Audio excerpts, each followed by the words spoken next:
حضرت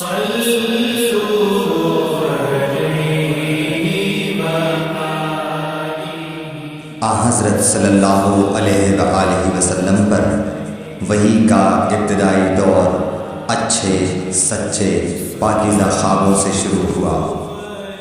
آپ خواب میں جو کچھ دیکھتے وہ صبح کی روشنی کی طرح صحیح اور سچا ثابت ہوتا۔ پھر من جانب قدرت آپ تنہائی پسند ہو گئے اور آپ نے غار حرا میں خلوت نشینی اختیار فرمائی اور کئی دن اور رات وہاں مسلسل عبادت اور یاد الہی و ذکر میں مشغول رہنے لگے۔ جب تک گھرانے کو دل نہ چاہتا توشہ ہمراہ لیے ہوئے وہاں رہتے۔ توشہ ختم ہونے پر ہی اہلیہ محترمہ حضرت خدیجہ رضی اللہ تعالی عنہا کے پاس تشریف لاتے اور کچھ توشہ ہمراہ لے کر پھر وہاں جا کر خلوت گزین ہو جاتے۔ یہی طریقہ جاری رہا یہاں تک کہ آپ پر حق منکشف ہو گیا اور آپ غار حرا ہی میں قیام پذیر تھے کہ اچانک حضرت جبرائیل علیہ السلام آپ کے پاس حاضر ہوئے اور کہنے لگے کہ اے محمد پڑھو۔ آپ فرماتے ہیں کہ میں نے کہا کہ میں پڑھنا نہیں جانتا۔ آپ صلی اللہ علیہ وسلم فرماتے ہیں کہ فرشتے نے مجھے پکڑ کر اتنے زور سے بھینچا کہ میری طاقت جواب دے گئی۔ پھر مجھے چھوڑ کر کہا پڑھو۔ میں نے پھر وہی جواب دیا کہ میں پڑھا ہوا نہیں ہوں۔ اس فرشتے نے مجھ کو نہایت ہی زور سے بھینچا کہ مجھ کو سخت تکلیف محسوس ہوئی۔ پھر اس نے کہا کہ پڑھ۔ میں نے کہا میں پڑھا ہوا نہیں ہوں۔ فرشتے نے تیسری بار مجھ کو پکڑا اور تیسری مرتبہ پھر مجھ کو بھینچا۔ پھر مجھے چھوڑ دیا اور کہنے لگا کہ پڑھو اپنے رب کے نام کی مدد سے جس نے پیدا کیا اور انسان کو خون کی پھٹکی سے بنایا۔ پڑھو اور آپ کا رب بہت ہی مہربانیاں کرنے والا ہے۔ بس یہی آیتیں آپ حضرت جبرائیل علیہ السلام سے سن کر اس حال میں غار حرا سے واپس ہوئے کہ آپ کا دل اس انوکھے واقعے سے کانپ رہا تھا۔ آپ حضرت خدیجہ کے ہاں تشریف لائے اور فرمایا کہ مجھے کمبل اوڑھا دو، مجھے کمبل اوڑھا دو۔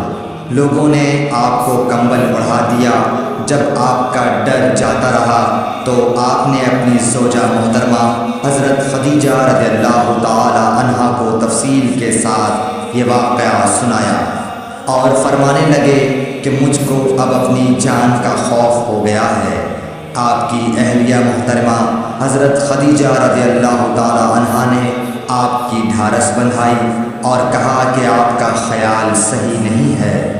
اللہ کی قسم آپ کو اللہ کبھی رسوا نہیں کرے گا۔ آپ تو اخلاق فاضلہ کے مالک ہیں، آپ تو کنبہ پرور ہیں، بے کسوں کا بوجھ اپنے سر پر رکھتے ہیں، مفلسوں کے لیے آپ کماتے ہیں، مہمان نوازی میں آپ بے مثال ہیں اور مشکل وقت میں آپ امر حق کا ساتھ دیتے ہیں۔ ایسے اوصاف حسنہ والا انسان یوں بے وقت ذلت و خواری کی موت نہیں پا سکتا۔ پھر مزید تسلی کے لیے حضرت خدیجہ رضی اللہ تعالی عنہا آپ کو ورقہ بن نوفل کے پاس لے گئیں جو ان کے چچا زاد بھائی تھے اور زمانہ جاہلیت میں نصرانی مذہب اختیار کر چکے تھے اور عبرانی زبان کے کاتب تھے۔ چنانچہ انجیل کو بھی حسب منشائے خداوندی عبرانی زبان میں لکھا کرتے تھے۔ انجیل سریانی زبان میں نازل ہوئی تھی، پھر اس کا ترجمہ عبرانی زبان میں ہوا۔ ورقہ اسی کو لکھتے تھے۔ وہ بہت بوڑھے ہو گئے تھے، یہاں تک کہ ان کی بینائی بھی رخصت ہو چکی تھی۔ حضرت خدیجہ رضی اللہ تعالی عنہا نے ان کے سامنے آپ کے حالات بیان کیے اور کہا کہ اے چچا زاد بھائی، اپنے بھتیجے محمد صلی اللہ علیہ وسلم کی زبانی ذرا ان کی کیفیت سن لیجئے۔ وہ بولے کہ بھتیجے آپ نے جو کچھ دیکھا ہے اس کی تفصیل سناؤ۔ چنانچہ آپ صلی اللہ علیہ وآلہ وسلم نے از اول تا آخر پورا واقعہ سنایا، جسے سن کر ورقہ بے اختیار ہو کر بول اٹھے کہ یہ تو وہی ناموس معزز رازدان فرشتہ ہے جسے اللہ نے حضرت موسیٰ علیہ السلام پر وحی دے کر بھیجا تھا۔ کاش میں آپ کے اس عہد نبوت کے شروع ہونے پر جواں عمر ہوتا، کاش میں اس وقت تک زندہ رہتا جب کہ آپ کی قوم آپ کو اس شہر سے نکال دے گی۔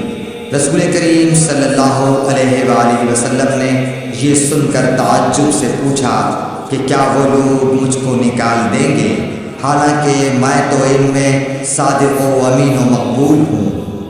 ورقہ بولا، ہاں یہ سب کچھ سچ ہے، مگر جو شخص بھی آپ کی طرح امر حق لے کر آیا لوگ اس کے دشمن ہی ہو گئے ہیں۔